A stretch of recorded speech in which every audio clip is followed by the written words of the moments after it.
Have you ever looked at a new foreign language and thought, there is no way I could learn that? Well, what if it's way easier than it looks? Un momento. Estoy hablando español! I've got 5 languages for you that look intimidating, but you can actually learn enough to be chatting away pretty quickly. You just need to know the sneaky, hidden shortcuts. And in this video, you will learn proven time savers and clever tricks for tackling a harder language head on and discover how to find the easy in any language. So what if the hardest languages were actually the easiest? Well, let's find out. Bei uns war es natürlich super. Wir haben damals keine Straße gehabt eigentlich. Das war die Teerstraße noch nicht. Wir waren praktisch total unter und ich war der Älteste hier oben. I'm willing to bet you've heard this rumor. German is one of the best languages you can learn out of all of them because it can open amazing career doors for you. Well, that is 100% true. German is extremely useful out there in the big wide world. But then you look into learning it and then...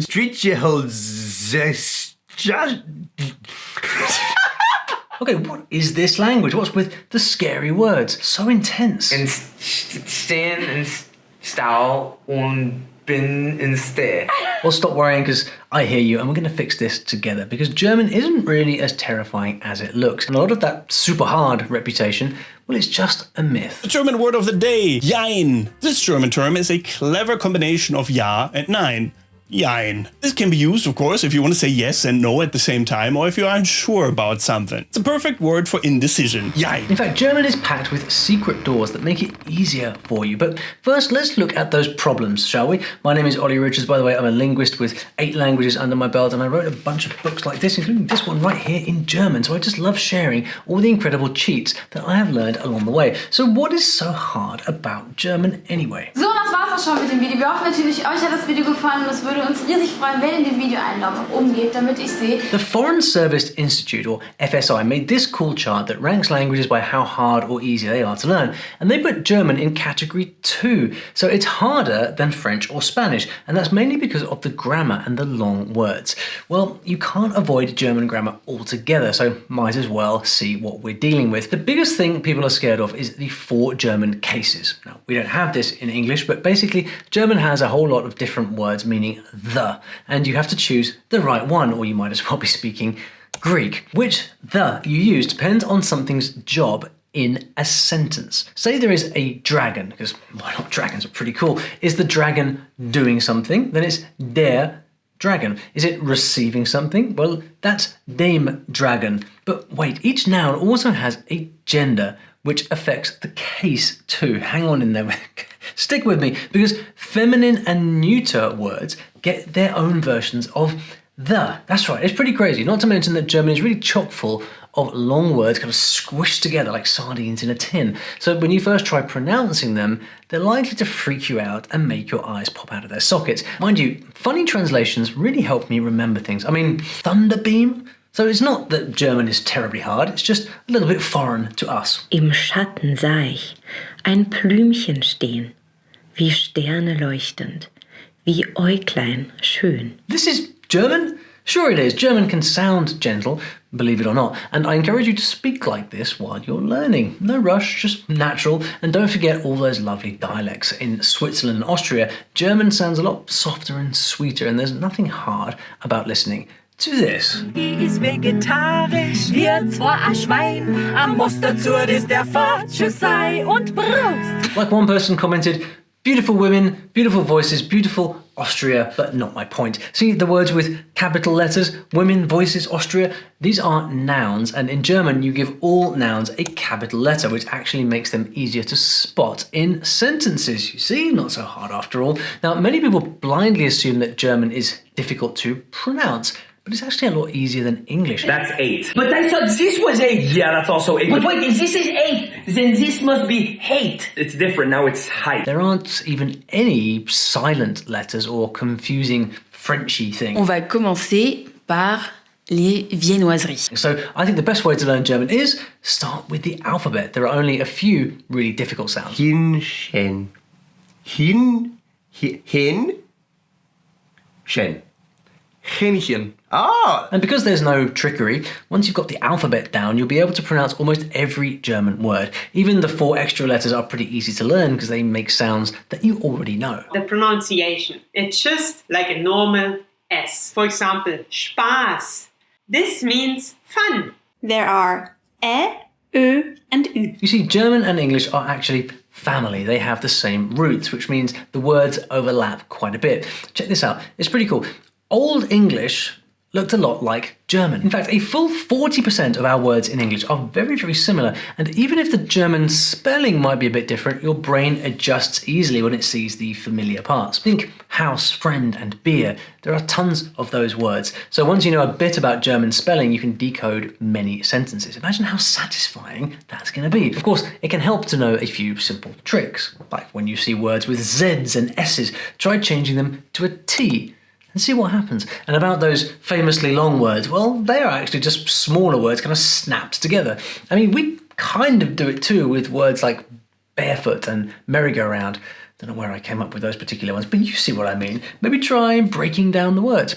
There are even a few tips for guessing a word's gender, like days and months are usually masculine, but don't get too bogged down in the details. Just try learning a word's gender along with the word itself, like a little set. It's the easiest way to remember. Another secret is that you only need a few power verbs to unlock most sentences. If you already know these two verbs, then talking about stuff that you have already done is super easy. And hey, learning German isn't just so that you can make the big bucks. If you're getting dragged along as a sidekick, well, you might as well make the most out of it.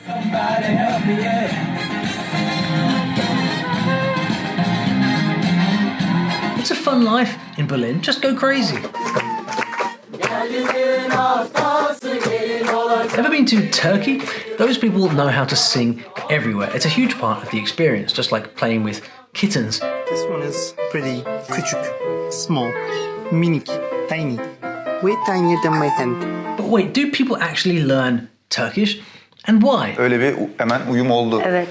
Danslar falan filan başladık yani. Kamera arkasında çok eğleniyoruz, dans ediyoruz da. Benim Dolunay'da da aynı ekiple çalıştım ben. Aynı yönetmen, aynı. Well, here's something cool you might not have heard. Turkey's movie scene is world class. Trust me, you'll want to check it out. They can rival Hollywood for amazing movies. Plus, Turkey is super important in the wider world. It's smack bang in the middle of Europe and Asia, like a bridge between two worlds. So learning Turkish can give you a unique career advantage because it opens doors in both business and travel. And here's the best part.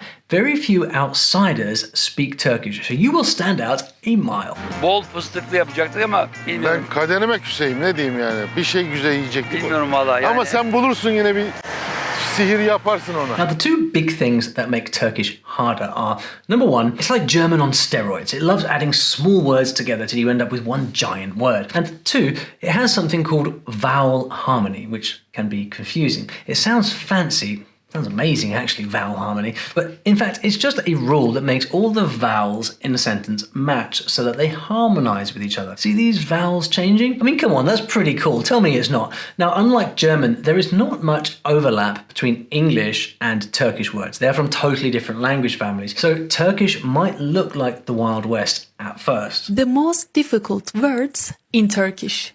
Uluslararası, gürültülü, kağıt. If huge words scare the living daylights out of you, don't worry, it's just a bunch of small parts coming together for a massive group hug. You see, in Turkish you can stack suffixes, that's the bit at the end of a word, to add meaning to the word. So with each little ending, there's an extra little touch of information that you add on. Okul, school. Okulda, at the school. Okuldayım, I am at the school. Should we try one? Check out my amateur Turkish skills here. You are one of those who could not be turned into a surfer, because that's something that I obviously say all the time.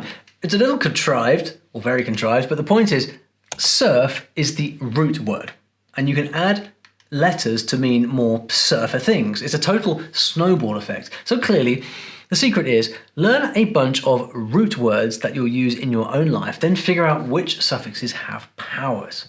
See what I mean? Figuring out the suffixes is the key to understanding Turkish. It's all about those endings. Alttan da alsan, üstten de alsan fark etmez aslında. Mağlubiyettir aşk. Günlerce yazmaz. Turkish is a level 3 language and has this reputation for being tough, but it's honestly way easier than it looks, and it's super fun once you get into it. First off, there are only 29 letters, the ones you know, plus a few little extras. The good thing about Turkish alphabet is that once you learn how to pronounce the letters individually, you will always pronounce the letters as the same sounds that you learn in the first place. Ceviz, Coğrafya. Turkish doesn't even have any harsh sounds, so you're in luck there. You can look at a written word and know how to pronounce it pretty easily. Portakal, çıkış, şapka, yılan. It's also a very organized, logical language. I mean, the logic is going to seem a bit weird if your first language is English, but it's not rocket science. There's no noun gender, which is great because remember the masculine German dragon? In Turkish, it's just a dragon. But you do need to get used to hearing the action or the verb come all the way at the end of a sentence. Shopping, I go, like that. I'm eating chocolate. Ben çikolata yiyorum. First, we need to start our sentence with ben, which is I. And then we need to say teacher, which is öğretmen. And then we need to add our personal suffix. But where is M? M is in the end of the sentence, which is im, our personal suffix. Bottom line, practice the sound rules for the vowels and how those endings, those suffixes work. And I think you might like this little secret too. Turkish words for everyday things are short and sweet, like this friendly way to say goodbye. It means go smiling. Isn't that nice? And Turkish is full of these kind of stock phrases. You hear them everywhere. And if you learn what a set phrase means, you'll understand without needing to know each individual word. So if I wanted a simple way in, that is where I'd start. Then you just need to hear Turks speaking as much as possible and get used to the lovely harmonies. But the truth is, with any language that's got lots of these difficult little bits that you have to get used to, the most useful thing you can possibly do when you're listening to the language is to read along. So for example, if you're listening to a story, you can read along with that story at the same time. That way you can help your brain match the sounds to the words, and it's going to catapult you way ahead in your language learning. You can do this in Turkish or any language out there. Reading really is the ticket, and that's why here at Story Learning we teach languages through stories. It's quite simply the best way that I found to learn a new language. You see, people learn naturally through story. That's how we learned our first language, and it works for new languages too. And if this sounds interesting, if you'd like to see how it works, you can get a free sneak preview in my Story Learning kit. Just grab your phone and scan the QR code on the screen. There's also a link in the description that you can click, so try it out if you're curious. It's completely free. It'll get you up to speed with the Story Learning method and a bunch of extra great stuff in there as well. Păi să vă zic din propria mea experiență, eu sunt din Constanța, sunt de la mare și când sunt nervos sau chestii, mă duc pe plajă, alerg, stau pe plajă, fac o baie în mare de obicei. Cam asta. Romanian may sound like an exotic language that belongs in some castle in Transylvania, but if you're looking for something edgier than French or Italian, a little bit more exotic, Romanian could have just the bite that you are asking for. And once you really start listening, it's incredibly beautiful. E ceva mai lung, dar dacă aveți vreme, luați-vă timp să trăiți pe aceste locuri, pentru că sunt de vis. Mă numesc Pașca Laura Luca, sunt din România. Orașul meu natal se numește Cluj-Napoca și se găsește în inima Transilvaniei. I've done my research, and some people think that Romanian is quite hard, while others say it's not that bad. But one thing we can all agree on, it's the hardest language in its family. Now, on the FSI chart that we looked at earlier, Romanian should really be a 1.5. Now, when it comes to the Romance languages, most people think of the four usual suspects, so don't feel bad if you didn't know Romanian wasn't a Romance language. What, you didn't see it there in the name? Huh. Don't worry, it's totally like the underrated indie film. Check it out. El este tiger, este tigrat, e frățiorul cel mare. Pisoiul negru stă pe canapea. Then along comes the curveball, this. What are these words? Russian? Well, you see, Romanian might be mostly Romance, but it also has Slavic words. That's your Russian, Ukrainian, and those languages. I mean, it's easy to figure out why when you see where Romania is on a map, literally lying in Eastern Europe like it was kicked off the Romance playground. But this is not a history lesson, so let's get right into what's hard and what's not about Romanian. A doua greșeală este am 19 de ani. Nu e corect pentru că folosim prepoziția de pentru numere peste 20, inclusiv 20, dar nu sub 20. Corect ar fi am 19 ani. A lot of the grammar in the Romanian language is similar to its sister languages, but now here's where things kick up a notch. Romanian is the only Romance language with cases, 5 of them. An easy way to think of it is how English uses an apostrophe S, you know, the girl's book, the boy's sword. But instead of adding an S to show whose sword it is, Romanian changes the word boy itself, the actual root word. You see that? Plus, there are 3 genders, and all of this can make it feel more like learning Russian than a Romance language. There are other challenges too. Verb conjugation is more complicated than, say, Spanish. Conjugation is where you change the verb to match who's doing the action. Like, you know, in English we say I go, you go, he goes. That's conjugation. And you have to learn a few new letters with unique sounds. Mă refer la ș, ț. Câinele înoată. Just in case you're gonna be next to a dog swimming one day. Now you know how to say that. So how is Romanian only in category 1? I'm glad you asked. Învățat multe împreună cu regizorul, cu echipa de filmare. Partenera mea am descoperit multe lucruri. My favorite thing about Romanian is that it's extremely consistent when it comes to writing and pronouncing things. Each letter only makes one sound, and that's a huge advantage right there. And although the grammar is harder than French, once you get into it, Romanian is way simpler than you might expect. First of all, it's built on the same foundation, so if you know any Latin-based vocabulary, you've got a great head start. For example, they say goodbye like Italians, arrivederci. La revedere. And they say excuse me like the French, excusez-moi. Scuza-mă. Once you start looking, you'll spot so many words you might be able to intuitively guess. Curios, jucăuș, atletic, activ, sociabil, afectuos. Hold up, these words also look like English? Yes, and try this on for size. Recognize anything? Little throwback to Latin, which English also borrowed from. If your Romanian is not good, you can tell them Româna mea nu e bună. The more exotic sound of Romanian is the Slavic words. Slavic words are quite tough for me, but they are mostly in the day-to-day language, so you can tend to pick them up fast because you hear them all the time. And I have to say, I really love this unusual mix of Latin and Slavic. Luckily, Romanian pretty much says exactly what it looks like, so your best way into the language is to start reading everything you possibly can and notice the words that look familiar. Build yourself a big fat word bank. That right there is a plajă. This right here is a bancă. This is a fântână. Do you love any of these languages so far? Well, don't choose just yet. Your perfect match might still be coming up. Meron akong maintenance na baking soda at saka yung omeprazole.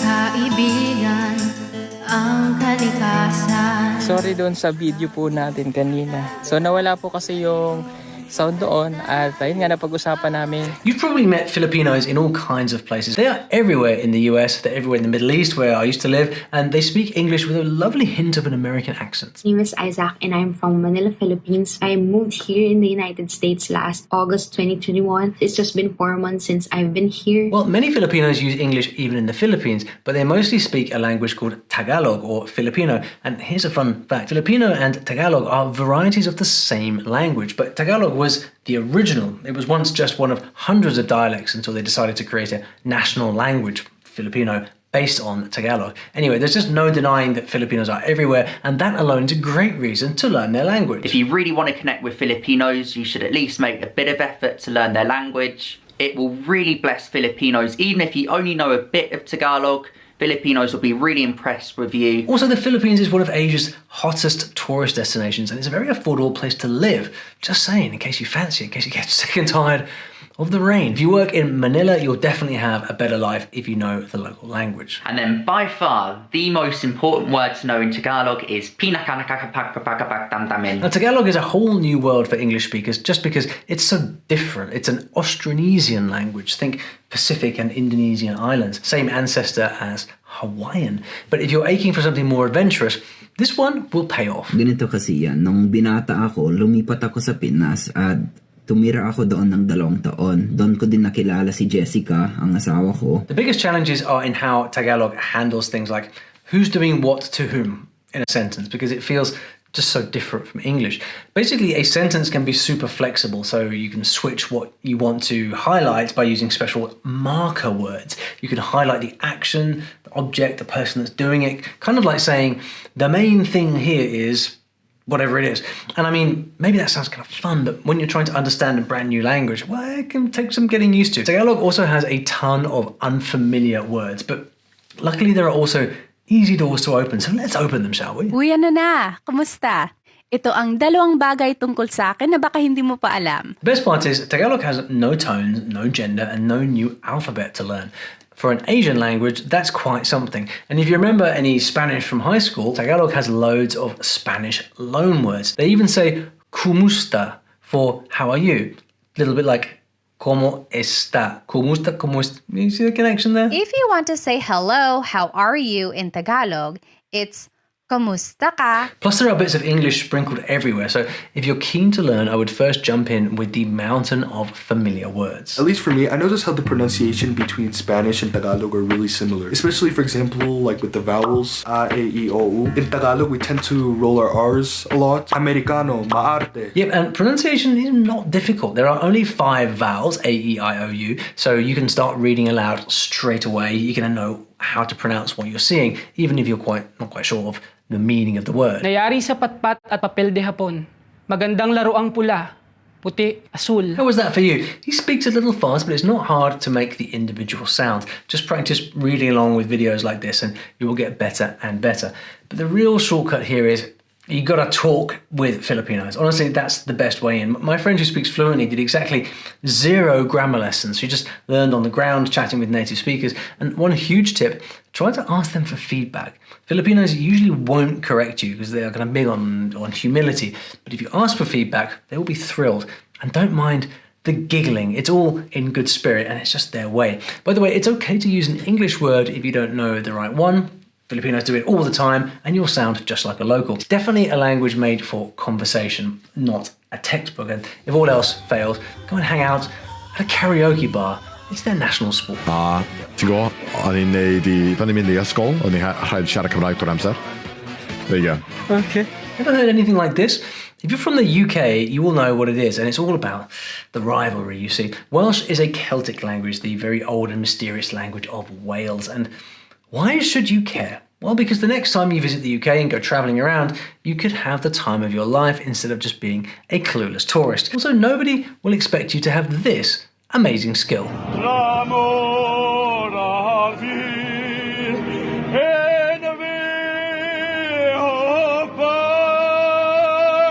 That's nothing. There's one skill that everyone is going to make you prove. But first, all together now, what is so hard about Welsh? And if you can say that, well, you are instantly Welsh. Congratulations. This guy in the comments made me laugh. I speak Japanese and I totally disagree, but I will admit at first glance, Welsh looks like a Scrabble game gone wrong. It has insanely long words and words with no vowels, even though the alphabet looks like English. Some letters make the wrong sounds. I, U, Welsh also has a very strange twist called mutations, where some words change their first letter in different situations, yeah. There are 3 types of mutations in Welsh. A word will come up, and after that word, the following word will change its first letter. And that'll change the whole sound of the next word. Not to mention the word order is totally different from English. You really have to adjust the way you think. Or do you? Okay, I'll make this instantly easier. W equals oo. That's right, W is just a vowel, an oo sound. If you can read Welsh, you can speak Welsh because it's pretty phonetic. And despite the long words, there's a rhythm and flow that's actually quite similar to English. Oeddet ti'n yn Dolgellau cyn heddiw? Do, dwi'n hoffi cerdded llwybr Mawddach. Believe it or not, you will find words that feel familiar and lots more that are so cool you will want to say them all the time. Cariad. So cariad can be used as like a term of endearment and it means love or it can mean darling. So you could say, how are you, Cariad? Or sut wyt ti, Cariad? It also makes a really pretty girl's name. So if you know anyone called Cariad or Cari for short, then now you know what it means. Well, the grammar really isn't a nightmare. After all, I mean, do you know what really happens when a sentence starts with the action, with the verb? You'll know what's happening immediately. Well, that was sneaky. I'm going to put Welsh in category 2. And just in case you bump into a famous movie star you want to impress. You're